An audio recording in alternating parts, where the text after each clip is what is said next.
성막을 먼저 지으려면은 첫 번째 해야 될 게 뭐냐 하면 성소를 정하는 거야. 성소.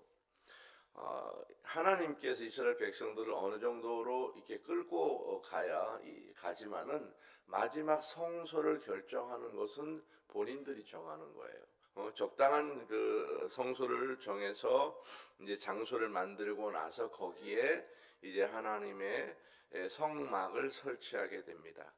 이 성막을 설치할 때에 동서남북에 세 지파가 나눠서 다 배치를 해요. 그 한가운데 성막을 설치합니다. 그리고 누구나 와서 같은 거리에서 예배할 수 있도록 그렇게 만들어 놓습니다. 모든 지파의 중심이 바로 성소라는 거예요. 성소를 바라보면서 성소를 중심으로 성소에서 번제 드리는 모습을 보고 성소에서 나는 연기를 보고 성소에서 나는 냄새를 맡으면서 이 사람들이 자신의 삶을 깨닫고 가는 거예요. 아, 예배 드리는구나. 아, 누군가 지금 회개하고 있구나. 아, 하나님 앞에 예배 드리는구나. 하나님이 번제를 받으시 다 아는 거예요. 하나님 번제를 안 받으시면 연기가 안 올라가요. 그래서 성도들이 그 백성들이 다 성소를 보면서 자신을 돌아보고 같이 마음을 가지고 온 이스라엘 백성들이 그 속에서 하나의 공동체로 만들어가는 것입니다. 여러분 가정에서 성소를 만들어가면 영적으로 여러분도 모르게 묶어버려요. 하나님이 그 집안에 있는 사람들을. 이게 달라지는 거예요. 우리 교회가 영적으로 충만하지 않으면 교인이 흩어져요. 영적으로 묶어지는 거예요. 이 교회를 중심으로 움직여야 되는 것입니다. 자꾸 바깥으로 빙빙 도는 교인이 있잖아요. 그러면 하나님의 간섭이 멀어지는 거예요. 그러면 큰일을 당하면 헤어나지 못해. 중심을 여기로 가야 됩니다. 여러분, 하나님 믿는다고 하는 것은, 신앙생활이라고 하는 것은 주체가 다 뭐예요? 하나님이에요. 하나님. 내가 집을 지어도요, 하나님께서 성소를 중심으로 배치해버리는 거, 집을. 하나님의 백성은 하나님을 만날 수 있는 관심거리에 있어야 되는 거예요. 관심거리. 하나님과의 관심거리, 그거예요.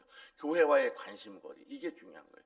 하나님을 만날 수 있는 마음의 거리가 얼마나 되는가, 이게 중요합니다. 하나님과의 관심거리 안에 있어야 됩니다. 믿음 생활이라고 하는 것은 영적인 관심거리가 얼마가 있느냐, 그거예요. 하나님께서 성소를 정하고 그 성소에 성막을 세우게 하셨습니다. 그것에 대한 설계는 하나님이 구체적으로 설계도를 만드셨어요. 그리고 그 모양대로 우리가 이 성경을 읽어보면 지금도 그 모양대로 이 성막을 제작할 수 있습니다. 얼마나 자세하게 만드는지. 이 성막은 하나님께서 세 가지 단계로 만드는데, 첫 번째는 뭐냐 하면 성막 덮개를 만들어요. 성막 덮개를 만들고, 두 번째는 성막의 골격을 만들어. 이렇게 골격을 만들고, 세 번째는 성막 안에 드는 휘장과 문장을 이렇게 제작하셨습니다. 이 세 가지 단계로 이제 만들었습니다. 자, 이제 한번 이제 그 그림을 볼 거예요. 여러 장을 볼 건데요. 여러분이 상상이 안 가기 때문에 제가 이 그림을 다 만들어 왔어요. 여러분들 다 찾아서 붙여놨기 때문에 순서대로 한번 이제 그림을 띄워주면 하나씩 불을 꺼주시고 제가 설명을 해주면 보십시오. 자, 첫 번째 그림이 나왔지요. 첫 번째 그림은 뭐냐 하면, 자, 동서남북 사방에 세 지파씩 배치되어 있는 거예요. 세 지파. 보이시죠? 동서남북으로 있는 거예요. 그리고 한가운데 성소가 있는 거예요. 성막이. 그렇게 이제 배치가 되어 있습니다. 이것이 왜 저렇게 하느냐? 똑같은 거리에, 누구든지 똑같은 거리에 있으라는 거예요. 누구든지 성막이 동시에 볼 수 있는 거리에 있으라는 것입니다. 이것이 하나님의 역사입니다. 자, 이제 두 번째로 넘어가 보세요. 두 번째. 자, 두 번째는 뭐가 나오냐 하면 이제 평면도가 나와요. 그 평면도가 뭐냐 하면, 자, 동쪽에 어느 쪽에 있다 그랬, 동쪽으로 문이 있다 그랬죠? 동쪽에 문이 있고, 그 한쪽 면의 길이가 초등학교의 한 절반쯤 된다 그랬죠. 50m 정도, 45.5m 정도 되는데, 그 정도 건 길이에요. 그리고 들어가자마자 문을 지나면은 첫 번째 뭐가 나와요? 번제단. 안 보이죠? 좀 작아서. 번제단이 나와요. 첫 번째가. 그리고 번제단에서 불을 떼고 나서 그 다음에 반드시 물두멍이 나오면 됐죠. 물두멍을 분수처럼 만들어놨는데 저렇게 안 생겼어요. 물두멍에서 손을 닦아야 되는 거예요. 그렇지요. 손을 닦아. 그 다음 그 물두멍이죠. 그렇죠. 물두멍 손을 닦아, 발을 닦아야 돼요. 그 물두멍은 뭐로 만들었다 그랬어요? 성전에서 수종드는 여인들의 거울로 만들었죠. 거울. 그래서 그거를 손을 닦으면서 누구를 보라고요? 자기의 자아를 보라. 그겁니다. 자기 자아를 보라. 그래서 그 거울로 만드는 거예요. 재질이. 자, 그리고 나서 이제 첫 번째 성막으로 들어가면 북쪽으로 떡상이 있다 그래서 6개씩 12줄의 떡상이 있고, 왼쪽으로 가면 금등대가 있다 그랬지요. 금등대를 지나고 나면 분향단이 나오고, 이제 분향단 앞에 바로 이제 성소와 지성소를 가르는 휘장이 쳐 있습니다.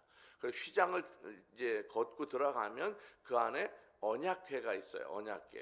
언약궤가 있으면 제사장이 1년에 한 번 피를 들고 그 안에 들어가서 언약궤 뚜껑에다가 피를 부어야 된다 그랬죠. 예, 부어요. 그 뚜껑은 천사 둘이서 날개를 펴서 뚜껑을 가리고 있다 했어요. 왜 가렸다 그랬어요? 예? 보지 말라고. 누구 보고 보지 말라는 거예요? 그렇죠. 하나님 보고 보지 마시라고. 왜? 내 죄를 자꾸 보면 내가 야단 맞으니까 하나님도 보지 마시라고. 그래서 가려버리는 거예요. 그 법궤 뚜껑 안에 뭐가 있다는 거예요? 세 가지 인간의 큰 죄 항목이 들어있는 거예요. 하나는 바로 십계명을 어긴 거예요. 하나는 하나님을 경외하지 않은 거고, 또 하나는 사람을 존중하지 않은 것이고, 또 지팡이는 뭐예요? 바로 하나님의 인도자들의 영적인 질서를 어지럽힌 거예요. 이 성도들이. 세 번째는 뭐예요? 하나님이 그렇게 죽도록 공급하는데 그것을 너희가 믿지 않았다는 것입니다. 이 세 가지에 관한 죄입니다. 이것을 죄라고 말하는 거예요. 죄 그러면 무조건 뭐 무슨 죄 말하지만요, 이 죄 그랬을 때 이 세 가지 죄를 말해야 정확히 맞는 거예요. 근데 하나님께서 그 피를 부었을 때 카바드 뭐예요? 덮어버린다는 거예요. 죄를 덮어버려. 근데 천사가 가려서 하나님도 안 본다, 그런 말이에요. 이게 의미가 있는 거예요. 이제 성막에 대한 이해가 어느 정도 이제 서서히 돼가고 있지요. 자, 이렇게 생겼습니다. 이제 그 다음에 넘어가 보세요. 자, 그 다음에 가면 이제 평면도가 나와요. 저렇게 생겼어요. 저렇게 평면도에. 이제 더 구체적으로 보이죠. 구체적으로 보이죠. 자, 예. 안 찍어도 돼요. 제가 나중에 올려놓을게, 톡에다가 다 보실 수 있도록. 자, 또 하나가 이제 그다음 넘어가 보세요. 실제 있는 그림이에요. 이거는 이스라엘에서 국립공원 안에 있는 실제 크게 성막 모형입니다. 실제로 해놓은 거예요. 저대로 옛날 거를 그대로 만들어 놨어요. 그렇게. 우리나라도 있어요. 우리나라도. 예. 거기 갔다 오신 분 계시지 않아요? 갔다 오셨지요? 누구 이렇게. 예. 가시면은 돈 얼마 내면 양도 잡고 뭐 그거 시연도 해주고 그래요. 예. 끔찍하긴 하지만은 좀 어쨌든 그렇습니다. 양 잡는 것까지는 안 보셨지요? 예, 돈을 많이 내면 양도 잡아줘요. 거기서 양 잡는 걸 피를 잡고 하는 걸 보여줍니다. 자, 이렇게 생겼어요. 실제로 크기가 저렇게 생겼고요. 자, 그 다음에 또 넘어가 보세요. 자, 이제 기둥이 나와요. 기둥.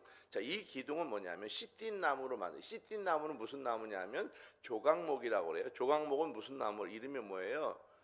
네, 아카시아 나무라고 그랬지요. 아카시아 나무.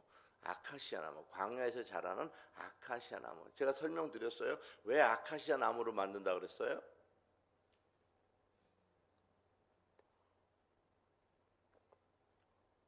왜 아카시아 나무로 만든다 그랬어요? 아주 간단한 질문인데 거기에 아카시아 나무밖에 없어. 거기 자라는 게 아카시아 나무밖에 없기 때문에 아카시아 나무로 만드는 거예요. 그런데 더 정확히 보면 아카시아 나무는 옹이가 많아요. 옹이가 반듯이 자라는 그런 나무가 아니에요. 옹이가 많아요. 그것은 누구를 말하느냐? 성도를 말하는 거예요. 사람을 말하는 거예요. 사람은 그렇게 살면서 뭐가 많다는 거예요? 그렇게 옹이가 많다는 거예요. 가시가 많다는 사람이. 그런 사람을 켜서 이렇게 기둥으로 쓰는 거예요. 그래서 이 기둥을 이제 아카시아 나무를 잘라다가 톱으로 켜서 그걸 네모나게 만들고 거기다가 금을 붙여. 일일이 금을 붙여가지고 이 붙인 것을 기둥을 세워서 이렇게 고리를 걸어서 연결하는 거예요. 다 이렇게 사방을 연결을 해요.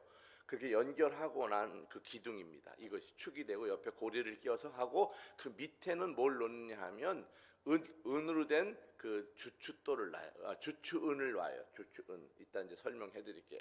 주추은을 놓고 그 위에다가 이 판을 이렇게 세우는 것입니다. 세워서 전체 연결해서 서로 움직이지 못하도록 하는 거예요. 넘어가 보세요. 이제 자, 넘어가 보시면 자, 저렇게 막는 거예요. 저렇게. 이해가 되셨어요? 이제 보시면 설명이 이해가 되지요. 예, 북쪽, 서쪽, 남쪽 막아서 저렇게 딱 들어갈 수 있도록. 자, 또 넘어가 보세요. 자, 그리고 나서 이제 오늘 설교 본문이 나오는 것인데 그 위에 뚜껑을 덮어요. 뚜껑을 덮는데 뭐로 덮었냐면 첫 번째 덮는 덮개, 두 번째 덮는 덮개, 네 번째 덮는 덮개가 나와요. 이 덮개가 1번 덮개, 2번 덮개, 3번 덮개, 4번 덮개가 나옵니다. 자, 1번 덮개는 뭐로 만들었냐 하면 3배로 만들었어요. 3배로 만들었는데 거기다가 천사 그림을 수를 놓았어요. 청색, 자색, 홍색 실로 그림을 다 수를 놓아서 이제 만들었다. 예, 그렇게 이제 만들었다. 이제 그렇게 이따 설명해 드릴게요. 4개 겹으로 덮었다. 마지막에는 해달의 가죽, 물개 가죽으로 덮었다.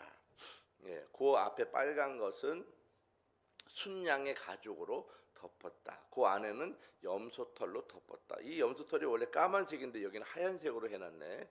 까만색이에요. 염소털은 하얀색이 아니고. 자, 이렇게 해서 이제 덮어요. 그러나 넘어가 보세요. 자, 휘장이 나옵니다. 이것은 성소와 지성소를 가르는 그 휘장을 치는 거예요. 이것이 천사 그림이 있고 있습니다. 그 위에 보면 고리가 이렇게 쭉 성경에 보면 고라고 나오는 게 뭐냐면 고리를 말하는 거예요.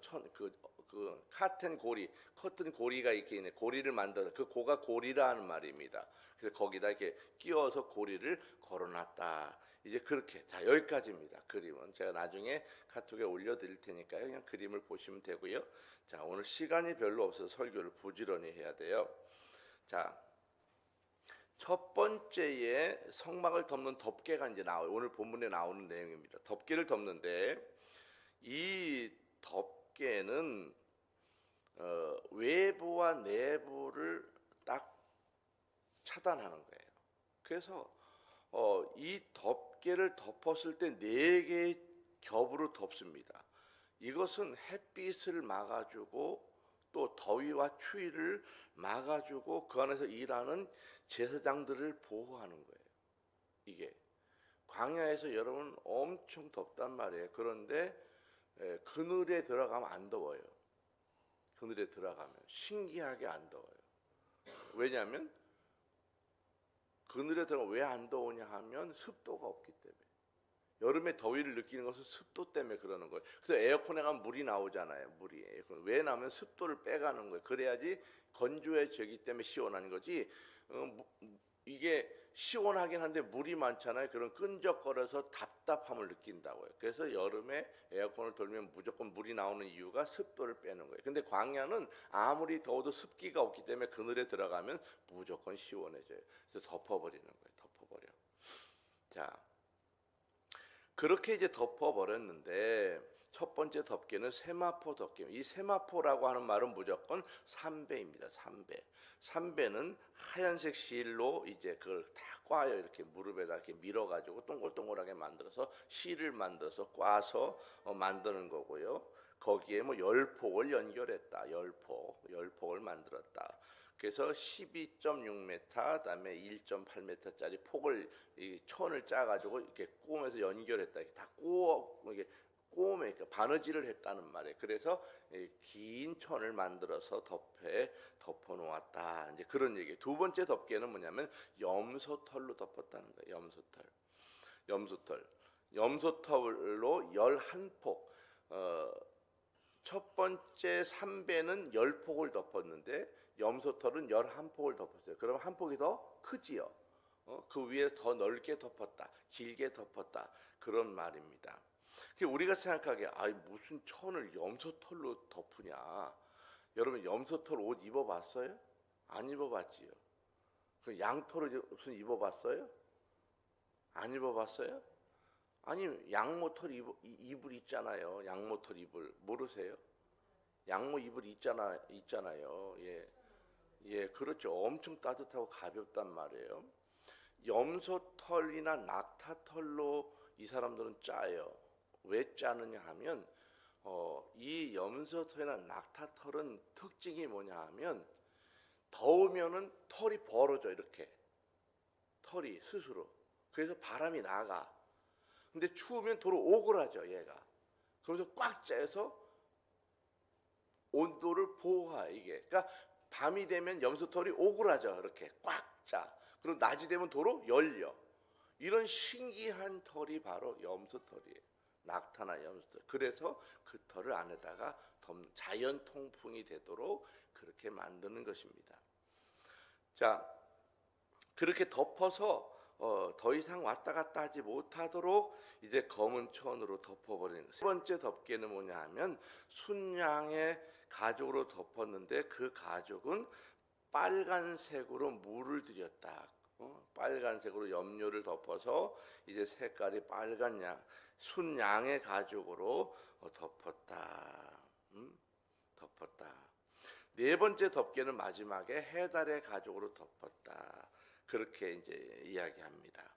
그러면 이 맨 바깥에 덮개 해달의 가죽을 덮었는데 이 해달의 가죽은 모든 무엇을 보호하는 거냐면 바로 외부로부터의 그런 큰 위기, 고난, 문제, 어려움, 아픔, 질병 이런 것들을 막아주고 보호해주는 것을 상징합니다.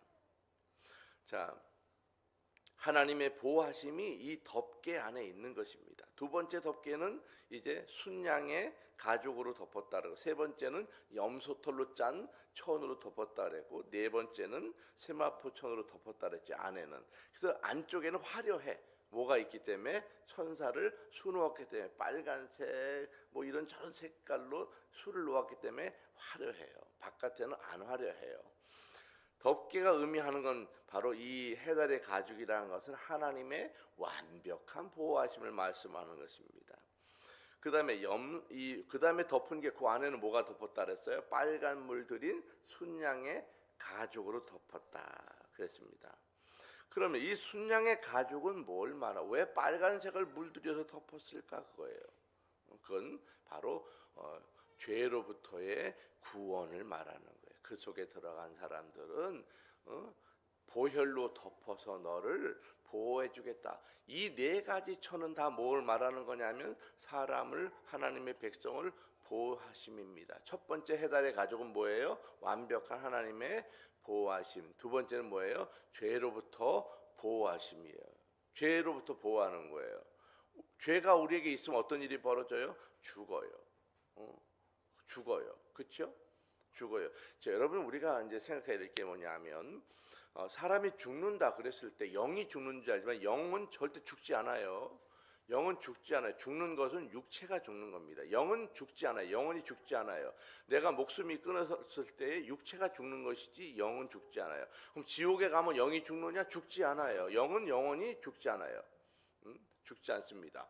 예를 들어서 마귀가, 사탄이 영이에요. 그렇죠? 근데 영을 죽일 수 있어요? 사탄을 죽일 수 있어요? 성경에 보면 사탄을 죽였다 그런 말이 나와요? 안 나와요. 내쫓았다 그러죠. 죽지 못해. 죽일 수가 없어. 영은. 이해가 되셨어요? 그래서 아무리 죄를 지어도 죽는 것은 육체가 죽는 것이지 영이 죽는 것은 아닙니다. 천사도 마찬가지예요.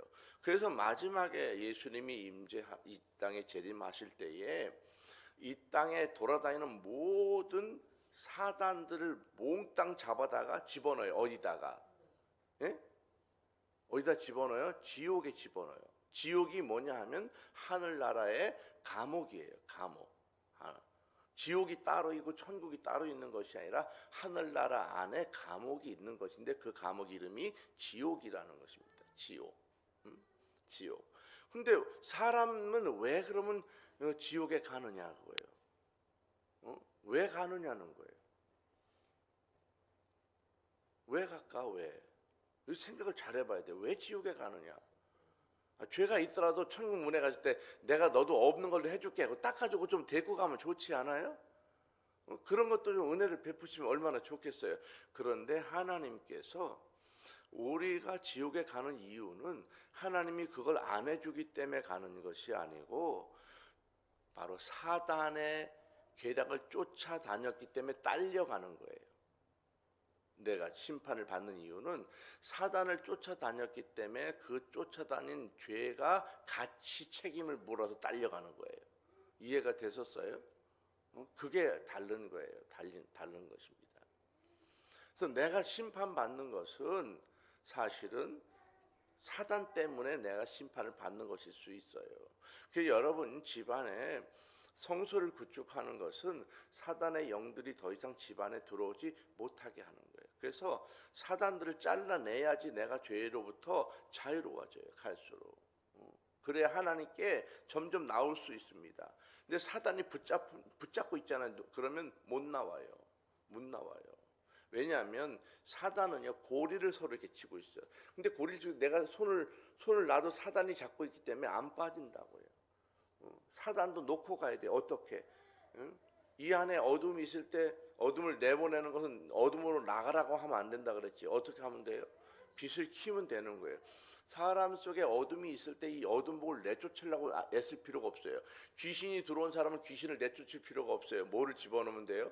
빛을 집어넣으면 돼요. 그리스도를 집어넣으면 돼요. 그래서 귀신 든 사람을 귀신 보고 나가라 할 필요가 없고 예수 그리스도를 가르치면 그리스도의 복음이 들어감과 동시에 귀신이 알아서 나가는 거예요. 내쫓을 필요가 없어요. 아주 간단한 거예요. 그런데 사역을 하는 이유는 뭐냐면 그 복음을 받아들일 정도도 안 돼. 너무나 귀신에 사로잡혀서. 그럴 때 귀신을 조금 제어해서 말씀이 들어갈 수 있는 틈을 만들기 위해서 사역을 하는 것이지 그 귀신을 내쫓으려고 애쓸 필요가 없어요. 없어요. 그럼 예수님 때는 왜 예수님이 귀신을 나가라 그랬을까? 생각해봐요. 이 사람들이 여기서 이거를 막 막혀가지고 되게 어려워하는 분들 많아요. 예수님이 귀신 보고 나가라 그랬단 말이에요. 그래서 지금도 사람들이 예수님처럼 예수님으로 나가라 막 그런단 말이에요. 이게 맞냐 이거예요. 생각해보면 예수님을 따라하는 것이니까 맞을 것 같잖아요. 그렇죠? 그럼 예수님은 왜 나가라 그랬을까? 왜 그랬을 것 같아요? 자, 그것은 그거예요. 예수님이 그 사람 속에 들어가 버리면 다른 일을 못 하잖아요. 그렇죠? 예수님이 그 사람 속에 들어가 버리면 그 사람 한 사람만 내쫓는 거잖아요. 이해가 안 되세요? 예수님은 한 분밖에 없는데 육체를 가진 예수님이 그 사람 속에 있는 귀신을 내쫓으려고 내가 네 안에 들어갈게 귀신아 나가. 그 들어가 버렸어 예수님이. 그러면 예수님이 그 속에서 사는 거잖아요.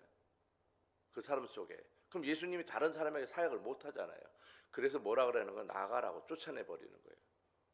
그래서 근데 우리는 왜 그렇게 할 필요가 없냐는 거예요. 왜 그렇게 할 필요가 없어요? 그렇지요.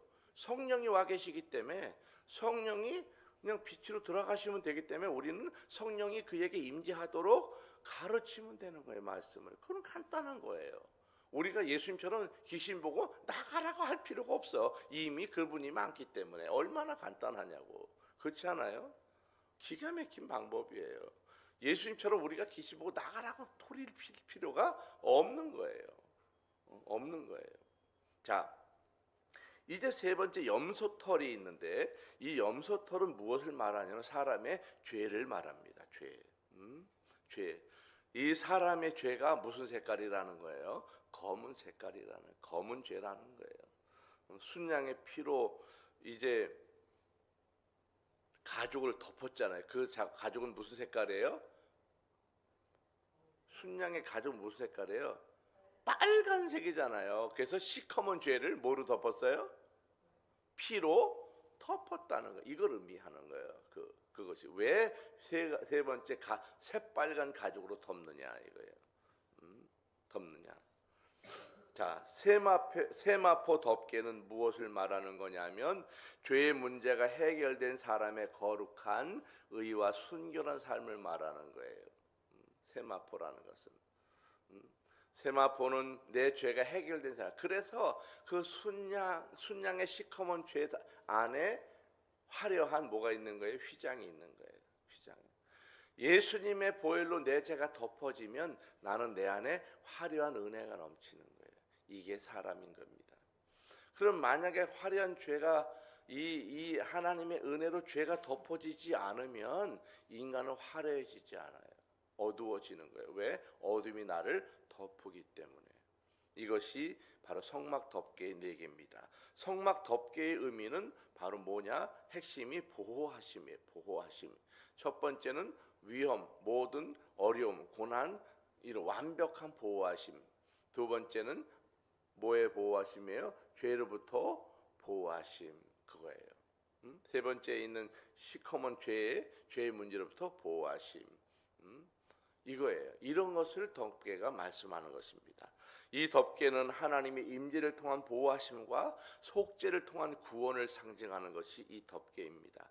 누구든지 하나님의 임재하심 안에 있기만 하면 하나님의 보호하심과 구원하심과 동행하심이 머물게 되는 것입니다. 자, 두 번째 이제 성막의 골격을 이룬 널판이 나오는데요. 이 널판은 조각목으로 만들었습니다. 이 조각목은 누구를 의미한다 그랬어요? 사람을 의미한다 그랬죠. 사람, 하나님의 사람이에요. 이 사람이 어떻다는 거예요? 그렇게 옹이가 많은 거예요. 사람은 옹이가 많은 거예요. 사람이 옹이가 사람마다 상처가 있단 말이에요. 옹이가 있어요. 가시가 있어요. 가시가 엄청 큽니다. 한번 사막 가시를 한번 보여드리면 사막 가시가 얼마나 하냐면 이 아카시아까지 길이가 이 손가락보다 더 길어. 가시가 왜 기냐면 살기가 너무 힘드니까 짐승이 와서 내 이파리를 뜯어먹을까봐 못 뜯어먹게 가시가 엄청 길어요. 그래도 뜯어먹는다고 와서. 그게 바로 사람입니다. 사람이 자기를 보호하려고 막 가시 같은 걸 들고 있는 거야. 누구나 다. 그래서 이 시띠나무, 아카시아 나무가 사람을 의미합니다. 이 사람에게 바로 순금을 쳐서 덮었다. 그거예요. 순금을 쳐서 덮었다. 이건 무엇을 말하는 거냐 하면 하나님의 성령으로 코팅된 사람, 거룩한 사람을 말하는 거예요. 사람은 사람이야. 속은 바로 가시나무지만은 가시나무를 순금으로 덮어. 그래서 하나님의 교회에 뭐로 쓰는 거예요? 기둥으로 쓰는 거예요. 기둥으로. 교회 기둥은 누가 되는 거예요? 하나님의 성령으로 코팅된 사람이 하나님의 기둥으로 쓰임 받는 거예요. 그리고 이 기둥이 혼자 있으면 되느냐? 아니에요. 연결돼야 되는 거예요. 연결. 그래서 교회는 이렇게 바로 성령으로 코팅된 기둥 같은 사람들이 많아야 교회가 평안하고 그 안에서 하나님의 순수한 보호하심과 그 은혜와 역사가 있는 것입니다. 그래서 이러한 성령으로 덧입은 순수한 기둥 같은 사람이 많아야 교회가 건강해지는 거예요. 자, 그러면 이런 사람들은 어떤 사람이냐 하면 자기 주장을 내려놓는 사람이에요. 금 같은 사람이 주장을 내려놓고 자기 생각을 내려놓고 남의 이야기를 들어줄 줄 알고 남의 일을 존중해 줄 줄 알아야 되고요. 그리고 껴안아 주는 거예요. 사람을 껴안아 주고 섬길 수 있는 자리에 가는 사람이 바로 이렇게 금으로 코팅된 사람을 말하는 것입니다. 교회에 성숙하다는 것은 남의 이야기를 가만히 들을 줄 아는 사람이 많은 거예요. 안 그러면 자기 주장이 많은 사람은요 아직 성숙한 사람이 아닌 거예요. 이게 다른 것입니다. 자, 이 기둥 밑에 뭐가 있냐 하면 은받침이 있어. 은받침. 이 은받침이 있는데 이 은받침의 무게를 봤더니 1달란트래. 1달란트는 34kg가 1달란트인데요. 이 1달란트씩을 가지고 은받침을 사용했다. 그리고 그 위에 얹어놨다. 이 은받침은 무엇을 말하는 거냐면 바로 예수님을 말합니다. 은받침은 예수님을 말하는 거예요. 우리가 생각하기에 금받침이 예수님을 상징할 것 같잖아요. 근데 금받침은 성령에 의해서 충만한 성도들을 금 같은 사람이라고 말하고요. 예수님은 은 같은 분이라고 말하는 것입니다. 그래서 이 은이 서로 연결되어서 기초를 다지고 있는 것입니다. 기둥을 받치고 있는 거예요. 여러분, 우리 성도들을 받치고 있는 것은 사실은 예수님이에요. 예수님. 이 교회에 그래서 예수님께서 기초가 되시는 것입니다. 사람이 기초가 되지 않아요. 교회에 바로 머릿돌이 되시는 분이 바로 예수님인 거예요. 이것을 상징합니다.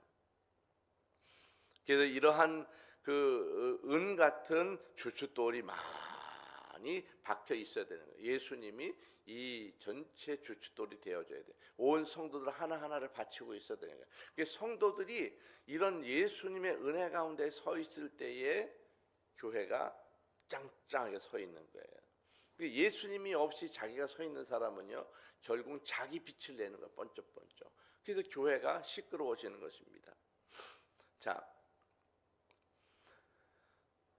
우리가 만약 이런 것입니다. 서로 연결하는 게 중요한데, 교회 안에서 서로 연결. 왜냐하면 이게 기둥이 연결돼야지 안 움직이잖아요. 혼자 있으면 무너지잖아요. 연결해야 되는 거예요, 이렇게 교회는. 그럼 연결했다고 하는 건 뭐냐? 서로 연결했다는 게 뭐냐? 서로 연결했다고 하는 것은요, 바로 그것입니다.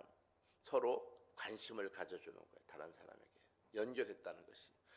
그래서 전화도 하고, 때로는 밥도 먹고, 또 차도 같이 마시고, 관심을 가져주고, 뭐 물어보고, 뭐 이런 거예요. 다른 사람이 어떤 이야기했을 때 그냥 잊어버리지 않고 메모도 하고 해서 물어보는, 괜찮았느냐고 관심을 가져주고, 찾아가지고 좋은 날도 기억해주고, 생일도 찾아주고, 선물도 주고, 자꾸 이렇게 관심을 가져주는 거. 이게 바로 연결되어졌다, 그겁니다. 연결.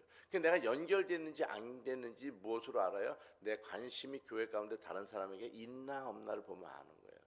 카톡에 보면 1년 내내 한 번도 대답 안 한 사람은 연결이 안 된 거예요. 연결이 안 돼. 그래서 서로 자꾸 묻고 이야기하는 것, 연결된 것입니다. 그러면 이런 연결이 왜 안 되느냐는 거예요. 연결이 왜 안 되느냐? 연결이 왜 안 될 것 같아요? 연결이 안 되는 이유가 뭐냐는 거예요. 이것은 연결이 안 되는 두 가지 이유가 있는데, 하나는 심리적 가난, 심리적인 가난이 자기 마음속에 자리 잡고 있는 사람은 연결이 안 됩니다. 심리적 가난이 있으면. 두 번째는 관계성 장애를 가진 사람은 연결이 안 돼요. 다른 사람과 연결하는 걸 못해. 자기만 있어, 자기만. 이게 고립이 되는 거예요, 고립. 의외로 여러분, 우리 지금 이 시대에 이 관계성 장애를 갖고 있는 사람이 굉장히 많아요. 누구랑 같이 하는 걸 싫어해. 아니, 같이 싫어하는 게 아니라 못해. 같이 있는 걸 못해. 옆에 있으면 불편해. 남자들도 이런 게 있어요. 화장실에 가잖아요. 그러면 여자분들은 화장실에 한 사람씩 들어가잖아요. 근데 남자는 줄을 서서 좀 보잖아요. 이렇게 칸막이가 저기. 그런데 옆에서 이렇게 쳐다보면 오줌이 안 나온대. 이게 신경이 쓰여가지고 이 관계성 장애가 있는 거예요. 심리적으로 불안한 거예요. 불편한 거예요. 불편해. 의외로 그런 사람이 굉장히 보지 마라 그래. 막 불편하다고 자기 못 본다는 거예요. 막 누가 서 있어도 불편해하고 옆에서 봐도 불편해하고 이런 게 심리적으로 이게 장애가 있는 거예요. 그래서 서로 교회와 서로 교인들과 연결하지 못하는 것 중 하나가 바로 심리적 가난입니다. 심리적 가난에 사로잡혀 있는 사람은요, 아무리 많은 것을 내가 가지고 있어도요, 아무리 많은 걸 소유해도 남에게 나누지 못해. 이게 심리적인 가난이에요. 이건 돈이 없다는 말을 하는 게 아니고요, 내가 가진 게 많아도 주지 못해. 그래서 남에게 물어보지도 않아. 신경도 안 써. 밥도 안 사. 차도 안 사. 정말 그런 분도 있어요. 정말 그런 분도 있어요. 제가 이렇게 이 노예 장로님들 이렇게 서로 교제하다 보면요, 제가 밥을 사면 제가 꼭 사지 누구 사라고 안 해요. 가보면 살기도 잘 살아. 부자야. 보면 뭐 건물도 크고 뭐 이 돈이 뭐 한 달이면 뭐 1,000만 원 이상씩 막 수입이 온다는데도 그렇게 해도 밥 한 번 안 사는 분들 많아요. 그게 가난이라는 거예요. 가난. 돈이 없는 게 아니고요, 바로 심리적인 가난이 있어서 남에게 주지 못하는 거예요. 이분은요, 수천억이 있어도 못 삽니다. 못 사. 이게 심지어 가난이 있으면 남에게 전화도 또 카톡도 차도 관심도 못 가져요. 심리적 장애가 있어도 그런 것입니다. 이거를 여러분 어떻게 극복해야 되느냐? 어떻게 극복해야 되냐? 이거는 방법이 없어요. 내가 시도해야 되는 거예요. 내려놓는 걸 연습해야 되고, 또 관심을 갖는 걸 연습해야 되고, 자꾸 해야 되는 것입니다. 여러분, 우리 아이들도 이런 데 사로잡히면 큰일 납니다. 우리 아이들이 만약에 이 두 가지 심리적인 문제 중에 사로잡히면요, 그 아이는 공부 못 해요. 공부할 수가 없어. 할 수 있을 것 같아도 공부를 해도 공부가 안 됩니다. 왜냐하면 남에게 관심을 갖지 못하기 때문에 결국은 고립돼요. 고립돼서 자기 혼자 살아가야 되는 문제만 와요. 이게 어렵지요. 얼마나 어려워요. 우리 아이들이요, 공부를 잘하는 것도 중요하지만요, 그렇게 관계성을 가지고 움직이게 하는 것이 더 사실은 중요한 일입니다. 자, 성막의 기초를 이루는 것이 바로 은인데, 그 은은 무엇으로 만들었냐면 성도들이 낸 속전헌금이라는 거네요. 속전헌금. 이 속전헌금인데 출애굽기 30장 12절부터 16절에 가면 이 속전헌금에 관한 내용이 나오는데, 이 속전헌금은 뭐냐 하면 자기의 생명을 대속하기 위해서 누구나 일정하게 내는 세금과 같은 헌금이에요. 근데 이것을 얼마 내라고 했냐면 반세겔씩 내라. 뭐라고 하냐면 부자도 더 내지 말고 가난한 사람도 덜 내지 말라는 거야. 똑같이 내라는 거야. 왜? 하나님 앞에 속전, 바로 구속은 동일하다는 것입니다. 구속은. 근데 이것이 이 반세켈이라고 하는 것이 얼마냐면 성경으로 보면 이제 2게라인데 2게라의 절반은 10게라입니다. 10게라인데 1게라라고 하는 것은 은으로 따지면 한 12g 정도 되니까요. 반세켈은 한 5g이나 6g 정도 되는 거예요. 반세켈이면. 그러니까 성전에 은받침을 만들 때 성도들이, 교인들이, 그 사람이 다 6g씩 냈다는 거예요. 다 일정하게. 그래서 그것이 34kg 되는 기둥이 여러 개 만들어진 거예요. 자, 그래서 나의 구원이 일어나려면 교회 안에 나의 뭐가 들어가야 되는 거예요? 속전헌금이 들어가 있어야 되는, 깔려 있어야 되는 거예요. 이 교회에. 이것은 지금으로 말하면 건축헌금 같은 거예요. 건축헌금 같은 거. 내가 내 헌금이 교회 안에 깔려 있어요. 기초돌로. 그래야 나의 구원이 공평하게 이루어지는 것을 내가 경험할 수 있는 것입니다. 그래서 6g이면 얼마냐? 내가 계산해 봤더니 10,000원 정도예요. 10,000원. 6g이면 지금 10,000원. 그러니까 내가 하나님 앞에 적어도 10,000원 정도만 냈어도 나에게 뭐가 일어나는 거예요? 구원이 일어난다는 거예요. 내 이름이 여기에 박힌다는 것입니다. 자, 이것을 지금 말하는 것입니다. 사랑하는 여러분, 이제 세 번째 성막의 휘장과 문장이 나오는데, 여기에 그 4개의 금으로 싼 기둥이 이렇게 문 앞에 이렇게 서져요. 지성소 들어갈 때 여기에 천사를 휘는 휘장이 아래 위로 쳐집니다. 이 휘장을 지나서 들어가야 되는데, 이 당시에는 7월 1일 날 한 번만, 1년에 한 번만 대제사장이 소를 잡아서 피를 받아서 그걸 갈고 들어가요. 밧줄 메고 방울 달고 들어가서 뚜껑에다가 시은자에다가 붓고서 하나님의 신탁을 받고 그게 나오는 거예요. 근데 죄가 있으면 그 자리에서 즉사한다고. 그러면 제사장들 중에 또 대제사장을 바꿔야 되는 거야. 이 위임식을 또 해. 얼마나 무섭겠어. 대제사장 되는 게 얼마나 두렵겠냐고. 제사장이 되는 게 낫지. 그렇잖아요. 실수를 한 번에 죽을까 봐 얼마나 무섭겠냐고. 자, 덜덜덜덜 떨고 들어가는 거예요. 그렇게 한 번만 들어가는 거예요. 그런데 이 휘장이 언제 찢어졌느냐? 예수님께서 십자가에서 돌아가실 그 순간에 휘장이 아래 위로 쫙 찢어졌다. 어떤 성경에 보더니 아래에서 위로 찢어졌다. 다른 성경에 보면 위에서 아래로 찢어졌다. 이게 얘기를 해요. 결국 뭐예요? 찢어졌다는 말이에요. 어떤 사람은 따져. 어디서 찢어졌냐? 그냥 간단해. 아래 위로 찢어졌어. 그냥. 누가 아래로 봤으면 아래서, 위로 봤으면 위에서 찢어진 거야. 찢어졌어. 그래서 갈라졌다. 이게 뭘 말하는 거예요? 1년에 한 번 대제사장만 들어갈 수 있는 지성소를 누구나 들어갈 수 있게 됐다는 거예요. 누구나. 이것이 바로 예수님께서 우리에게 한 것이고요. 누구나 지성소에 들어가서 시은자 위에서 벌어지는 대속의 문제가 예수님의 피가 거기에 덮어지고, 이제 그 덮어진 사람에게 하나님의 신탁이 나에게 떨어지는 거예요. 지금 어떻게 이루어지느냐? 하나님의 성령으로 그것이 이루어지는 것입니다. 그래서 거기에서 뭐라고 하면 거룩한 곳, 거룩한 곳, 더 거룩한 곳, 그것이 바로 시은좌라는 말이고요. 내가 거기서 너와 만나주겠다는 것입니다. 그래서 하나님이 나를 만나는 시간은 언제냐? 바로 예수 그리스도의 보혈이 내게 덮어지는 순간에 하나님이 나를 만나주는 거예요. 그 전에는 만나주지 않아요. 내가 와서 기도 많이 했다고 만나주느냐? 아니라니까요. 하나님이 나를 만나주려면 반드시 내 안에 뭐가 덮어져야 돼? 보혈이 덮어져야 되는 거예요.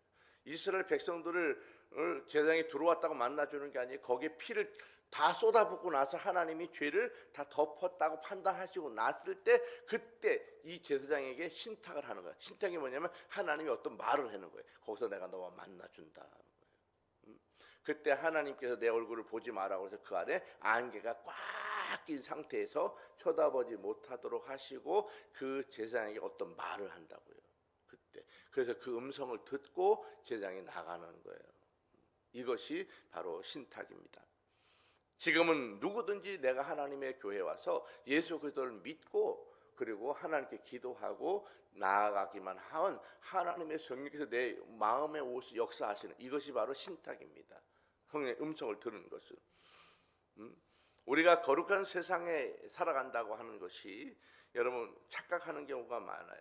사람이 교회에 오면 착해진다, 그거 중요하지 않아요. 정직하게 산다, 그것도 중요하지 않아요. 바르게 산다, 그것도 중요하지 않아요. 좋은 일 하면서 산다, 그것도 중요하지 않아요. 남을 도와서 잘 되게 해주면서 산다, 그것도 중요하지 않아요. 중요하지 않아요. 제일 중요한 건 무엇이냐 하면, 여러분 세상의 윤리의 문제가 아니에요. 이 윤리의 문제는 인간과 인간의 문제예요. 우리는 인간과 인간의 문제가 아니라 하나님과 나와의 문제라고요. 이 문제는 예수 그리스도의 보혈이 덮어졌느냐 안 덮어졌느냐, 이 문제, 이거 하나예요. 이거 하나. 그것이 덮어진 그 사람에게 바로 하나님의 보호하심이 있는 거, 이게 휘장이라는 덮개가 있는 것입니다. 하나님께서 죄가 덮어진 사람을 만나주는 것, 그 만나준 그 상태가 그 사람에게 뭐라고 말하는 거냐면 거룩하게 되었다라고 말하는 거예요. 내가 거룩하게 되는 것은 다른 거 아니에요. 내가 예수님의 보혈로 내가 덮어지고, 예수님이 이 성령을 통해서 하나님이 나를 만나줄 때 내가 그 순간에 거룩해지는 것입니다. 이것이 바로 성도들입니다.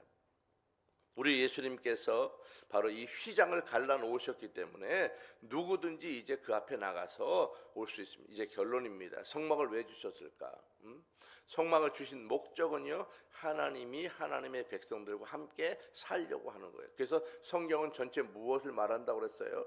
계속해서 임마누엘을 말한다. 임마누엘, 성경은 임마누엘이 뭐예요? 내가 너와 함께 살고 싶어, 그거예요. 함께 있어, 그거예요. 근데 누구나 아무나 같이 있는 게 아니고 누구랑 같이 있는 거예요? 보혈이 덮어진 사람에게 같이 있는 것입니다. 여러분, 하나님 모든 사람 보호하는 게 아니에요. 누굴 보호하는 거예요? 보혈로 덮어진 사람과 함께 하는 것입니다. 그 사람이 착한 일 했다고 덮어주는 게 아니에요. 좀 악해도 괜찮아요. 더러운 일 해도 괜찮아요. 죄가 있어도 괜찮아요. 근데 보혈이 덮어지면 그 죄도 덮어지는 거예요. 하나님도 그 죄를 안 본다고요. 근데 사람끼리 있으니까 물어보는 거다. 너 죄졌지? 따지고 막, 너는 착하지 않지? 너는 악하지? 자꾸 이런 말 하는 거예요. 하나님은 우리에게 그걸 안 본다고요. 안 봐. 그걸 보기 시작하면 드러나는 거예요. 근데 우리가 보여주지 않으려고 보혈을 덮어야 되는데 자꾸 밖에 나가서 내 보혈이 자꾸 휘어지죠. 깎아지고 또 덮어진 보혈 위에 다른 죄가 더 붙어서 하나님이 결국 나를 뭘 보게 돼요? 죄를 보게 돼요. 그래서 지옥 가는 거예요. 지옥 가는 거예요. 다른 게 아니라고요. 내가 착한 일 많이 하기 때문에 하나님 받아주는 게 아니에요. 하나님 날 받아주는 것은 보혈이 덮어졌기 때문에 받아주는 것입니다. 하나님을 만나려면 하나님 뭐라고 그래요? 성막으로 오라는 거예요. 오라고. 지정한 곳으로 오라. 부르시는 것입니다. 하나님께서 이스라엘 백성들을 향해서 늘 불러요. 그리고 내가 너희와 함께 있어, 그 증거를 보여줘요. 뭐냐면 구름 기둥과 불 기둥을 보여주는 것입니다. 그리고 임재를 확인하라고 해요. 근데 여러분 이거 알아야 돼요. 하나님의 임재를 내가 확인했다고 해서 그 임재가 내 있는 거 아니에요. 이해가 무슨 말인지 모르죠. 하나님의 임재, 구름 기둥과 불 기둥을 봤다고 해서 내가 하나님의 백성 되는 게 아니라고.